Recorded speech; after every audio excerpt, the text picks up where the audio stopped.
Rotasi bersama aku Ega yang akan menjadi moderator teman-teman pada hari ini, dan tentunya kita akan berbincang-bincang dengan narasumber kita yang luar biasa, yaitu Kak Eka. Nah, beliau ini sangat aktif di dunia akademik dan juga organisasi, terutama pada prestasi nih. Kak Eka sering sekali memenangi lomba equity research, trading, P2MW, bahkan menjadi Mahpres Universitas Negeri Semarang tentunya.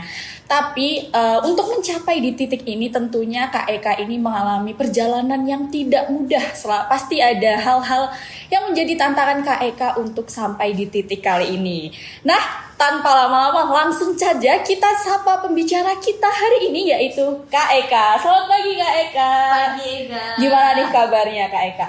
Wah, seneng banget ya rasanya ketemu lagi dengan teman-teman Unsaf gitu. Luar biasa. Seneng banget nih bisa ngobrol lagi sama Kak Eka, karena aku melihat Kak Eka ini sebagai salah satu inspirasi aku juga nih dalam kehidupan aku ya.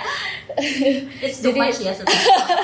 Oke, nah Kak Eka ini kan sering banget ya memenangi banyak prestasi, terutama equity research di dunia investasi juga. Nah, bisa diceritain gak sih Kak Eka gimana sih sebagai mahasiswa dulu yang mungkin masih kecil di semester 1 bisa menjadi Kak Eka yang saat ini gitu? Waduh, sebenarnya kalau mengingat masa-masa itu tuh dulu seru banget gitu ya, karena aku sama kayak teman-teman Unsaf sekarang gitu. Dulu aku di Unsaf mulai dari internship, kemudian akhirnya aku staff manager, dan sekarang aku sebagai BOC Edu gitu.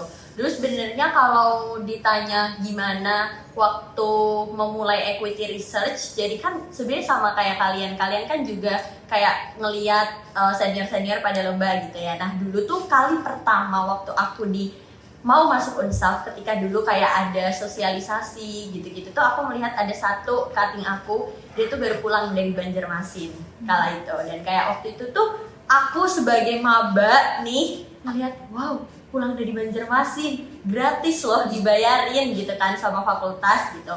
Akhirnya di situ aku tertarik, Kak, gimana caranya? Caranya masuk Unsaf gitu, dulu bilangnya kayak gitu. Akhirnya oke, Kak, saya masuk Unsaf ya, tapi diajarin nih gimana caranya saya bisa jalan-jalan. For your information, aku sangat suka jalan-jalan Ega gitu, apalagi jalan-jalan gratis gitu ya. Nah, waktu itu karena teman-teman di Unsaf ini orang-orang pada suka lomba, suka belajar, akhirnya aku diajarin lah equity research itu gitu. Dulu awalnya aku pertama kali itu diajak sama senior aku gitu kan.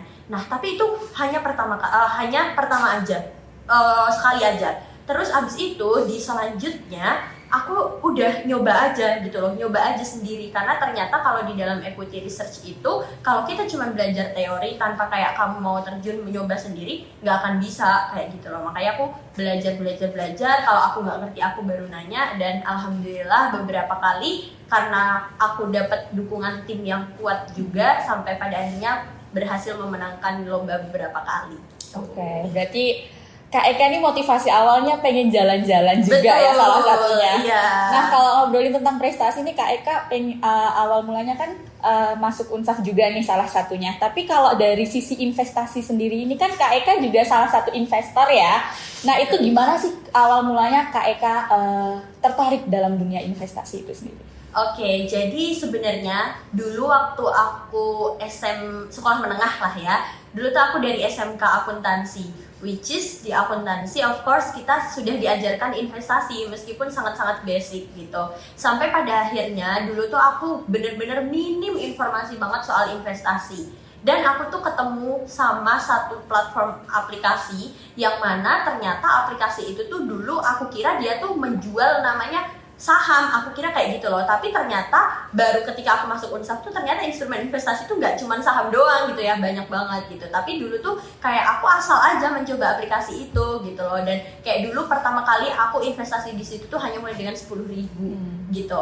Terus sampai pada akhirnya waktu aku masuk FEB itu tuh aku ya gara-gara sosialisasi itu, aku awalnya kayak pengen jalan-jalan, terus kayak oh kebetulan banget ternyata Unsaf itu adalah organisasi yang bergerak di investasi di pasar modal. Dan di hari terakhir pendaftaran magang, temen aku tuh ngingetin aku, temen kelas aku, Kak, kamu jadi daftar Unsaf gitu.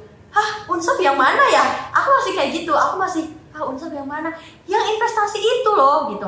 Dari situlah aku benar-benar berangkat dari nol. Kalau sekarang banyak banget teman-teman yang masuk Unsaf tuh karena memang kalian udah passion di situ, kalian udah tahu investasi itu seperti apa. Aku nggak sama sekali, aku benar-benar nol.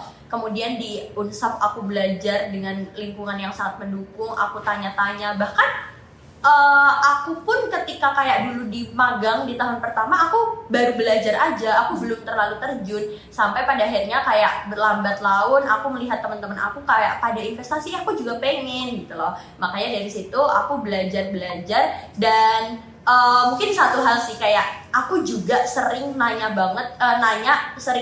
ke temen sebaya aku atau ke adik tingkat aku gitu. Jadi kayak aku tuh tidak hanya bertanyanya ke senior aku aja kayak gitu, tapi bertanya kepada siapapun gitu loh, karena kita belajar sama siapapun kayak gitu. Dari situlah aku tertarik untuk investasi dan sampai sekarang alhamdulillah masih belajar juga. Oke. Keren sih Kak, karena kayak nggak semua orang tuh bisa atau mau dan berani memulai investasi semudah Kak Eka juga. Dan aku masih penasaran nih terkait prestasi Kak Eka. Di sini kan lumayan banyak pastinya Kak Eka melakukan atau berkompetisi sehingga bisa jadi mapres ya. Nah itu tuh pasti nggak mudah sih pastinya ya. Gimana tantangan Kak Eka, gimana struggle-nya, itu boleh diceritain nggak sih Kak, struggle dalam berkompetisi? Oke. Sebenarnya kalau bercerita tentang mapres, tentang kompetisi, itu memang nggak bisa terlepas dari Unsaf gitu. Mungkin Ega bakal bosen dengernya dan nanti aku bakal cerita mulu soal Unsaf, karena memang kehidupan mahasiswa aku itu full of Unsaf gitu, full of story-nya adalah isinya Unsaf kayak gitu. Bahkan dulu tuh aku sempet berpikir untuk kayaknya aku nggak mau lanjut di sini gitu kan. Tapi gara-gara Unsaf, dulu direktur aku waktu kayak interview nanyain, kamu mau jadi pindah nggak ke kampus lain gitu. Terus aku bilang, kalau aku diterima Unsaf aku nggak jadi pindah gitu. Aku diterima sama Unsaf, jadinya aku nggak jadi pindah gitu. Dan kalau perjalanan mulai mapres gitu ya, sebenarnya dulu karena aku dulu nggak tahu mapres itu apa, beneran aku nggak tahu gitu kan. Dulu aku taunya hanyalah wisudawan terbaik. Aku taunya itu, dan yang aku kejar tuh wisudawan terbaik gitu. Akhirnya aku baru menyadari bahwasanya wisudawan terbaik itu tuh dulu sempat dibilang bahwasanya ya kamu harus banyakin prestasi kalau mau jadi wisudawan terbaik, gak bisa cuma kuliah aja gitu. Akhirnya oke, aku akan lomba tadi, itu salah satu motivasi yang lain. Akhirnya aku lomba dan aku kenal sama akhirnya aku dikenal sama Bapak Wakil Dekan FEB. Terus Pak Wakil Dekan bilang, Mbak, kamu daftar mapres ya? Oke, dari situ aku baru, loh, mapres itu apa Pak? Gitu. Akhirnya, ternyata ada in this world itu yang namanya mahasiswa berprestasi gitu. Akhirnya dari situ aku daftar mapres itu 2 kali. Tahun pertama aku daftar mapres itu kan ada 4 orang di angkatan 21 dan aku angkatan 22, 4 orang di angkatan 22. Dan aku itu urutan paling atas di angkatan 22. Tapi yang angkatan 21 itu masih 4-4-nya kayak gitu, masih menempati posisi tertinggi. Baru yang di tahun kedua sama Pak Wakil Dekan bilang, Mbak daftar lagi aja gitu. Akhirnya aku daftar lagi dan alhamdulillahnya dapat juara 1 di FEB, maju ke UNIF dapat juara 2 kayak gitu. Keren banget sih Kak, karena itu panjang sih ya, dari prestasinya dikumpulin dari semester awal ya pastinya. Dan keren sih, aku lihat-lihat Kak Eka hard work banget sih. Oke, kalau aku denger nih cerita dari perjalanan Kak Eka ini cukup menarik dan panjang. Tapi pernah nggak sih Kak Eka ngalamin yang di titik kayak aduh kamu capek banget, kayak aku udah deh sini aja gitu? Pernah nggak sih Kak kayak gitu? Pasti dong, karena kita hanyalah manusia ya teman-teman, jadi pasti pernah merasakan hal tersebut gitu. Dan menurut aku itu normal gitu, dan beberapa kali pun aku bilang ke teman-teman aku yang kayak mereka orang-orang yang sangat luar biasa, orang yang sangat keren pun ternyata mereka juga mengalami hal itu gitu loh. Semua manusia mengalami hal itu. Jadi kayak ketika kalian merasa capek atau jenuh atau apapun, ya udah nggak usah merasa denial, gue nggak boleh kayak gini, nggak usah kayak gitu, karena itu hal yang sangat normal. But the important thing is jangan berhenti gitu loh. Istirahat tuh nggak apa-apa gitu. Itu aja sih, maksudnya kayak itu hal yang sangat normal ya, dan sangat manusiawi. Oke. Jadi kalau capek ya udah istirahat bentar, tapi gas lagi abis itu. Iya, Oke. betul, gitu. Lanjut. Oh, oke. Oh ya, Oke, masih sorry. ada lagi ya. Oke. Karena gini, kalau misalkan kita kan katanya kalau misalkan pohon itu semakin tinggi, anginnya akan berhembus semakin kencang gitu loh. Jadi kayak ya kita mau jadi pohon yang tinggi itu, dan pasti yang akan datang ke kita juga angin yang terus berhembus kencang itu. Oke, I see. Jadi Kak Eka nih sekarang kan image-nya tuh udah kebentuk ya kan? Sebagai wapres gitu, sebagai Kak Eka yang Wapres, sekarang wakil presiden dong. Mapres guys, sorry Mapres. Jadi tipe ya, jadi ibaratnya orang-orang nih udah mengenal Kak Eka tuh ya sosok yang sekarang ini yang berprestasi dan juga menginspirasi. Nah, gimana sih Kak Eka ini bisa membangun personal branding yang ya bisa dibilang yang Kak Eka sekarang ini gitu.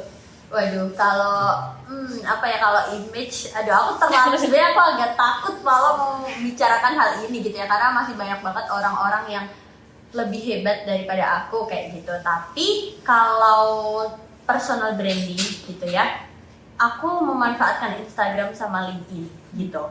Dan aku merasa bahwasanya dua platform tersebut very impactful for me gitu.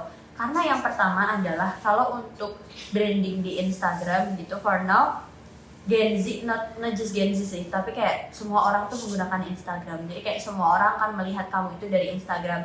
Even kalau misalkan kalian disuruh daftar, entah itu internship, entah itu kalian mau lamar pekerjaan, hal yang wajib untuk dicantumkan apa? Instagram sama LinkedIn. Kalian disuruh nyantumin link. Bahkan somehow beberapa ini juga lowongan kayak gitu, kita harus mencantumkan TikTok gitu. Jadi kayak kalau misalkan membangun branding di situ ya sebenarnya just posting anything what you want gitu loh. Just show to the world who you are gitu. Kayak udah posting aja apapun itu. Kamu tuh pengen dikenal sama orang tuh kayak gimana gitu kan. Nah, dulu sebenarnya awalnya aku kayak ya udah bikin story, kita lagi main sama orang-orang, sama teman-teman Unsav, bikin kegiatan apa gitu, diposting aja gitu loh. Terus kayak orang-orang akan melihat kamu itu dari your daily gitu, kebiasaannya seperti apa, your habit. Dah dari situ, oh dia kayaknya kebiasaannya kayak gini deh, makanya kamu akan terus diingat gitu.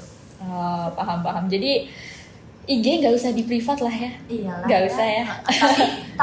Tapi beberapa kadang ada orang yang lebih brandingnya di LinkedIn dan di Instagramnya kayak low profile. Okay. Ya sebenarnya it's not a problem juga, karena kalau karena targetnya kan berbeda ya. Kalau di LinkedIn itu lebih ke kita menjelaskan portofolio kita tuh seperti apa untuk nanti ke dunia kerja. Tapi kalau misalkan di Instagram itu lebih ke entertain gitu loh. Jadi kayak bagaimana kamu akan dikenal lebih ke dari bagaimana kamu membawakan sebuah apa ya, bagaimana kebiasaan kamu gitu loh. Tapi kalau di LinkedIn itu portofolio gitu loh. Jadi bedanya itu sih, di entertain sama di portofolio kalau LinkedIn sama Instagram. Jadi sebenarnya it just depends on your goals gitu loh. Kamu tujuannya mau kemana gitu. Oke.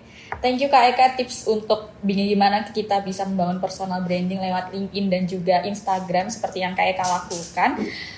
Tapi aku mau menyampaikan beberapa pertanyaan lagi Kak dari teman-teman audiens kita. Jadi Kak Eka ini kan cukup aktif seperti yang aku bilang tadi, banget malah ya. Jadi tapi gimana sih Kak Eka ini bisa bagi waktu untuk yang dari organisasi A, organisasi B, Unsav dan sebagainya itu? Oke. Sebenarnya kalau dibilang manajemen waktu itu, semua hal akan kembali. Manajemen waktu itu hal yang mudah. Kenapa mudah? Kita bikin list, itu kan gampang ya. Orang-orang pasti biasanya kayak udahlah bikin list, bikin to-do list. Itu hal yang sangat mudah dilakukan. And I'm sure all of you guys paling juga bikin di kalender, hari ini aku mau ngapain kayak gitu-gitu. Banyak orang yang bikin kayak gitu. But the hardest things adalah bagaimana kamu akan disiplin gitu. Hal yang selalu muncul ke kita tuh apa sih? Males. Kita buka TikTok dikit aja scrollnya, yang awalnya lihat bentar aja, ternyata berjam-jam loh gitu. Hal itu sebenarnya kalau misalkan kamu di hari itu udah tahu kamu mau melakukan apa, di hari itu tahu kamu ada event apa aja di organisasi mana, di tempat mana yang udah kamu ambil, ya sebenarnya kamu bisa melakukan itu asalkan kamu tidak melakukan hal-hal yang tidak perlu itu. Menurut aku kayak gitu.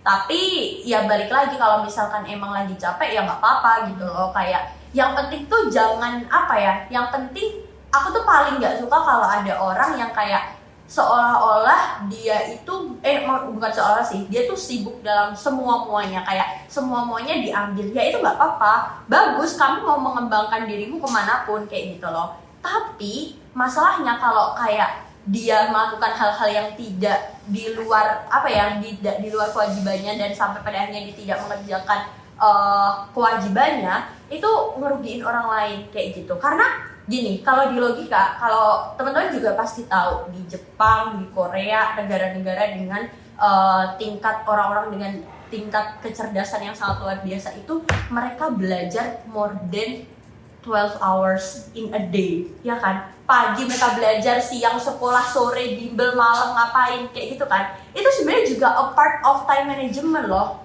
Tapi kalau dipikir emang itu manusiawi? Ya enggak, kapan coba mereka istirahat? Tapi baik lagi apa? Disiplin yang mereka miliki gitu loh. Mereka mau mengambil itu di awal, mereka harus berkomitmen terhadap hal itu, mereka harus disiplin terhadap hal itu gitu loh. Nah sebenarnya yang harus kita lakukan itu adalah disiplin itu tadi. Oke, jadi poin pentingnya gimana disiplin kita. Kita udah nge-planning, tapi kalau nggak disiplin ya percuma kan ya. Karena bikin time management gampang.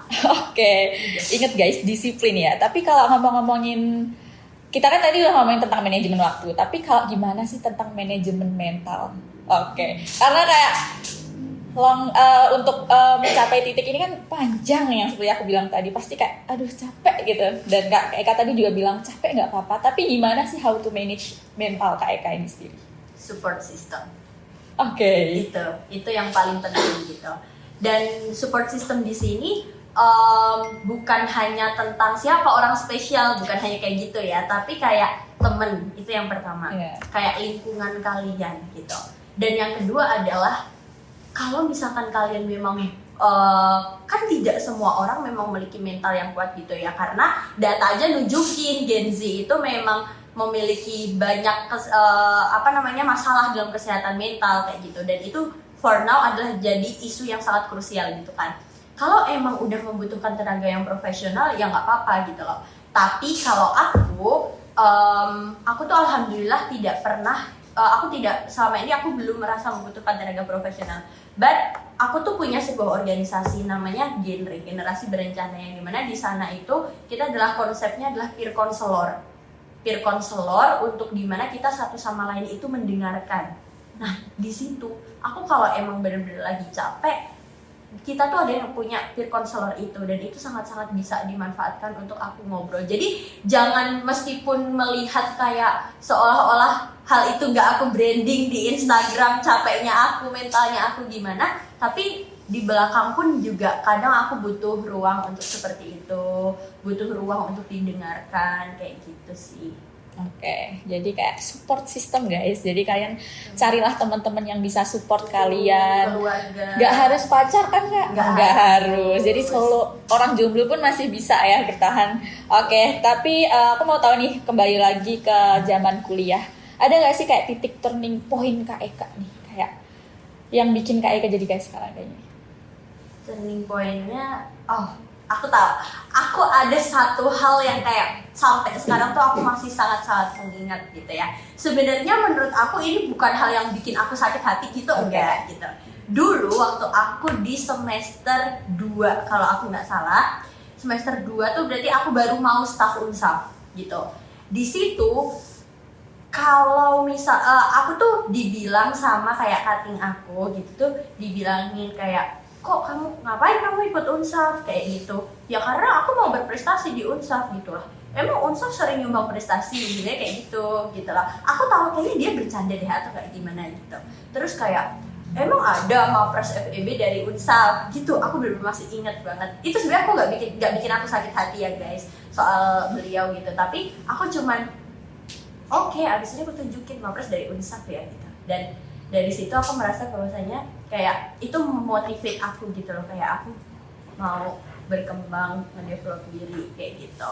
Tapi kalau misalkan hal kayak titik terendah gitu ya, kalau turning point-nya mungkin itu tadi itu bisa menjadi salah satu motivasi aku untuk bounce gitu kan. Tapi kalau titik terendah mungkin apa ya, berkali-kali kayaknya aku mentul-mentul dulu gitu ya. Aku ngerasa kadang capek, kadang apa, kadang ini kayak gitu sih. Tapi nggak ada hal yang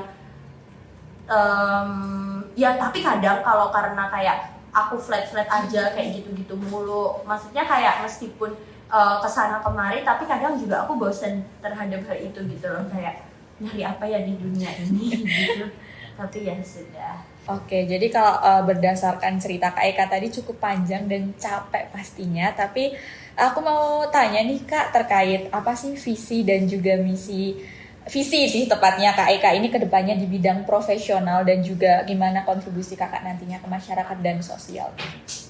Oke, kalau visi aku di dunia profesional sebenarnya aku pengen punya pengalaman di profesional dulu gitu ya.